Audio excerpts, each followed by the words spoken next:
Thank you, Chris. Hello, Nelma, members and guests. My name is Edwin E.R. Plunkett. I am pleased to add my welcome to you to this 90th anniversary meeting of the association. I was Nelma's very first chairperson, serving from 1933 to 1935 when it all began. What many of you may not know is that Nelma was formed as part of President Franklin D. Roosevelt's National Recovery Act to set and regulate lumber prices along with mill and logging employee wages. I'm sure that Nelma's legal counsel, George Burns, would have something to say about that today. But don't worry, George.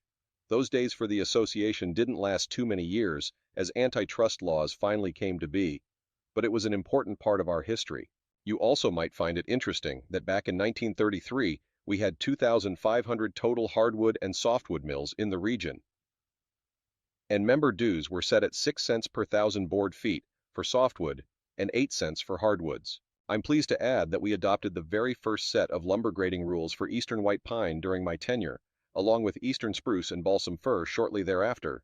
Thank you for allowing me to share with you a bit about the beginnings of Nelma, and happy anniversary. Allow me to introduce Mr. Raymond H. Young. Thanks, E.R. Greetings from 1959. I'm Raymond Young, Nelma chairperson from 59 to 61. Remember the beatniks? I survived that movement, but I didn't have the hair or clothes to fit into that group. But some of their music wasn't bad. Here's an interesting tidbit. During my time, we started to have our first concerns over how foreign imports of lumber were going to affect our lumber markets in the U.S. This was brought about with the report that 4 cargo ships of Russian spruce had arrived on the East Coast.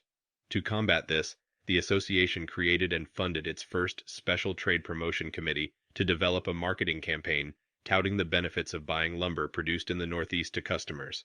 I understand that 60-plus years later, this still remains a concern for the industry. It may be difficult for many of you to believe that back then, the eastern white pine industry consisted of over 100 mills that produced 1 billion board feet of lumber annually. That's double today's total as I understand it. Holy cow!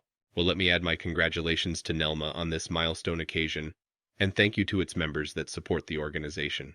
Over to you, Thomas. Thank you, Raymond.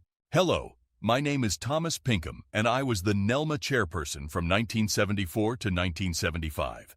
My mill was located in northern Maine and one of the largest operations within the region at that time. While Mr. Plunkett survived the Great Depression and Mr. Young dealt with the beatniks and Russian lumber, my challenge was the aftermath of the hippie movement and the Vietnam War.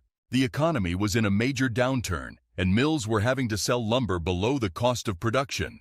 However, this stimulated innovation and a more progressive thinking by the industry, really for the first time. It also sounds like we had something in common: labor shortages. We had very similar employee issues 50 years ago. I hear Nelma created a jobs webpage to help stimulate interest within the younger generation to start a career in the lumber industry. While primitive by your standards, we were proud to develop film strips highlighting mill jobs for presentation to junior high students within the region. Here's another interesting association activity of my time.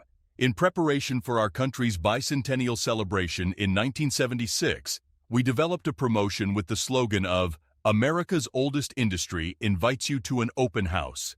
Specific dates were identified for mills to host the general public.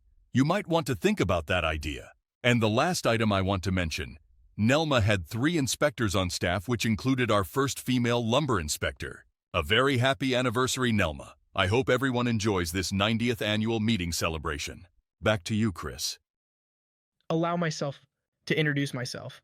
Hi, I'm Chris Brochu, the outgoing chairperson for Nelma. I know you're all very sad to see me go. But go I must. It's truly been an honor to serve Nelma in this capacity. I hope you all have a fun and productive annual meeting. Now, back to you, real Chris.